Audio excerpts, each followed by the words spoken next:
आखिर क्या हुआ था परमैन के लास्ट एपिसोड में और परमैन के साथ हुआ क्या था, ये सारी बातें हम आज इस वीडियो में कवर करने वाले। मैं तुम लोग को इस वीडियो में परमैन के जितने भी लास्ट एपिसोड उन सब के बारे में कंप्लीट नॉलेज देने वाला हूँ। सबसे पहले हम लोग देखने वाले परमैन के ब्लैक एंड व्हाइट सीरीज़ और कलरफुल सीरीज़ के बारे में।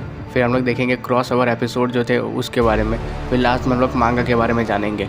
वीडियो बहुत ही ज़्यादा इंटरेस्टिंग होने वाली है, एंड तक ज़रूर देखना। हम सबसे पहले देखने वाले ब्लैक एंड व्हाइट सीरीज़ के बारे में। परमैन की ब्लैक एंड व्हाइट सीरीज़ 1967 से लेकर 1968 तक चली थी, लगभग 1 साल चली थी। इस सीरीज़ का लास्ट एपिसोड लगभग मांगा जैसा है। इसमें सुमिरे अपनी आइडेंटिटी बता देती है मिसो को कि वही पाको है, और लास्ट में बर्ड मैन उसे बर्ड पैंट ले जाते हैं। ब्लैक एंड व्हाइट सीरीज़ के लास्ट एपिसोड को तुम हिंदी में देख सकते हो, और कहाँ से देख सकते हो मैं तुम लोग को वीडियो के एंड में बताने वाला हूँ।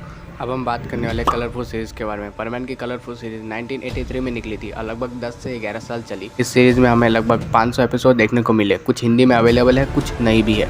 अब हम बात करते हैं इसके लास्ट एपिसोड के बारे में। इसका लास्ट एपिसोड व्हाट इज़ पाको ट्रेजर है, जिसमें पाको बता देती है कि मिसो उसके लिए कितना बड़ा खजाना है, और उसे बता देती है कि उसके लिए क्या फील करती है। इस सीरीज़ के अकॉर्डिंग परमैन कभी बर्ड पैंट जाता ही नहीं है। इसका मतलब परमैन और पाको कभी अलग होते ही नहीं है, और हम सब ने यह भी मान लिया था कि यही परमैन का लास्ट एपिसोड है।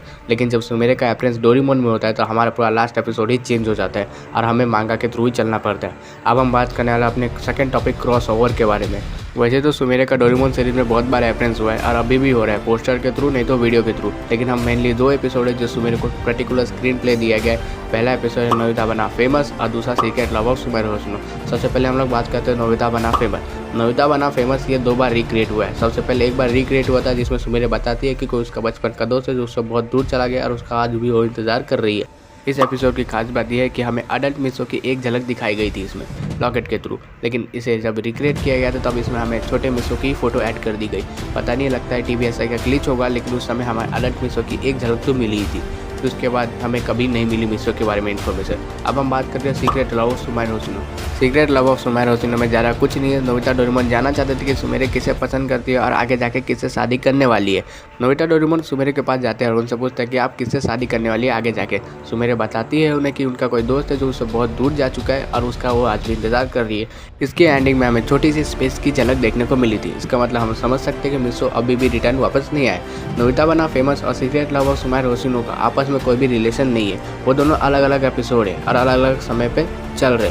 अब हम बात करेंगे अपने लास्ट टॉपिक मांगा के बारे में। मांगा 1963 में शुरू की गई थी और इसे फुकुरो फुजियो ने बनाया था। फिर बाद में वापस इसे बनाया फुकुरो फुजियो ने 1967 से लेकर 1969 तक में, और इसके 7 वॉल्यूम थे। किसी जगह पे आपको 7 वॉल्यूम देखने को मिलते हैं, किसी जगह पे 8 वॉल्यूम देखने को मिलते हैं। अगर तुम सोच रहे हो कि 8 वॉल्यूम वाले में परमैन की प्रॉपर एंडिंग दी गई हुई तो नहीं, उसमें भी प्रॉपर एंडिंग नहीं दी गई है। जिस मांगा में 8 वॉल्यूम है और जिस मांगा में 7 वॉल्यूम है, और दोनों में ही अलग अलग एपिसोड की एंडिंग नहीं दी गई। उन दोनों के लास्ट एपिसोड में होता ही यही है कि परमैन बर्ड पैंट चला जाता है और पाको अर्थ पे रह जाती है। दोनों का एंडिंग बहुत ही ज़्यादा सेम है। तो इसका मतलब परमैन की एंडिंग कभी हुई नहीं, ऐसा नहीं है। परमैन की एंडिंग हुई है पर ऑफ स्क्रीन में हुई है।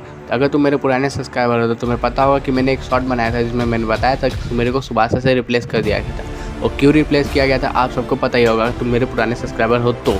नहीं हो तो मुझे नहीं पता, क्योंकि मैंने उस शॉर्ट्स को डिलीट कर दिया है। अब मैं तुम लोग को बताता हूँ कि परमैन की प्रॉपर एंडिंग भी हो चुकी है, लेकिन उसका प्रॉपर एपिसोड नहीं बना है। अब हम बात करेंगे परमैन का न्यू एपिसोड कभी आ सकता है कि नहीं आ सकता। मेरे हिसाब से तो अभी बिल्कुल भी नहीं, क्योंकि जापान में भी परमैन के न्यू एपिसोड बनना बंद हो चुके हैं। और मुझे नहीं लगता कि TVSI न्यू सीरीज स्टार्ट करके रिस्क लेना चाहेगी। जहाँ तुम ही सोच के देखो, जिस कंपनी के होम कंट्री में ही एपिसोड बनना बंद हो चुके हैं, वो कंपनी दूसरे कंट्री में बना के क्या करेगी, और उसे बहुत बड़ा लॉस भी झेलने को मिल सकता है। तो मुझे नहीं लगता कि TVSI कभी भी इतना बड़ा रिस्क लेगा। तो अब हम करें क्या? न्यू एपिसोड और न्यू सीरीज तो चाहिए हमें। न्यू एपिसोड तो हम ला सकते हैं, लेकिन न्यू सीरीज लाने में बहुत ज़्यादा पॉपुलैरिटी चाहिए होगी। अब परमैन की पॉपुलैरिटी बूस्ट करने का एक ही तरीका है, जितने ज़्यादा परमैन यूट्यूबर्स बनेंगे उतने ज़्यादा पॉपुलैरिटी बूस्ट होगी।